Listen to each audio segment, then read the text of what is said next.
This sprint we focused on fixing a number of bugs and cleaning up the interface.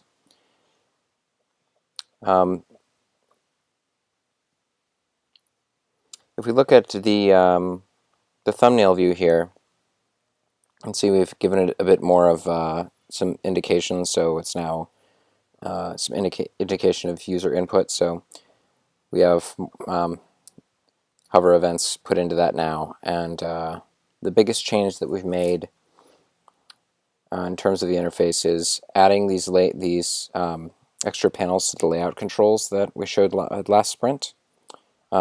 So these are implemented outside of the OpenSeaDragon's own controls, and they allow us to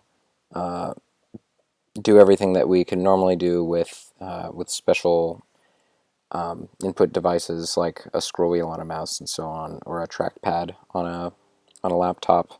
That would require OpenSeaDragon buttons, we can now do with these externally specified controls.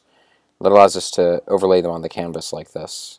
We've also cleaned up the CSS for the bottom panel so that now the bottom panel, regardless of how we change the size of the window, will remain the same height. We also implemented resizing of the windows, which works in compare mode as well. So if we want to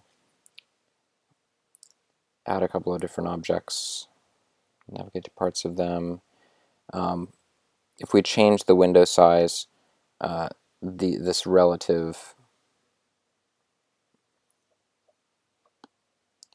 heights will remain the same, the relative widths will remain the same. Another interface change we made, I'm just going to switch over to a single object view to show this, is we've made it so that now, rather than having to close the window in order to add another object, to destroy this window inside of the slot, you can just click this switch button and it will take you right into the manifest select and switch out that slot. And for demonstration of the next thing, I'm going to choose a higher resolution image. Here's a good one.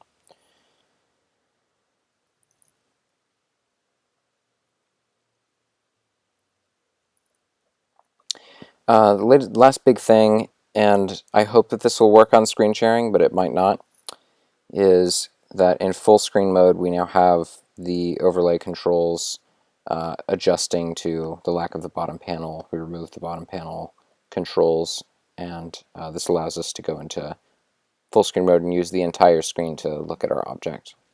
Next in previous work, as they did in the last sprint. And we have the ability to use these buttons to navigate for mouse-centric users. And coming back out brings us right back into the workspace. Some other improvements we made were just some basic bug fixes. There was a problem where loading into a thumbnail view would, from a bookmark, would immediately take you into the first page of that manuscript, which was undesirable, and we fixed that. And there were a number of other small bugs that we fixed involving performance and events, and just making sure that the features we've already developed are working well together. And that was the outcome of sprint number 11.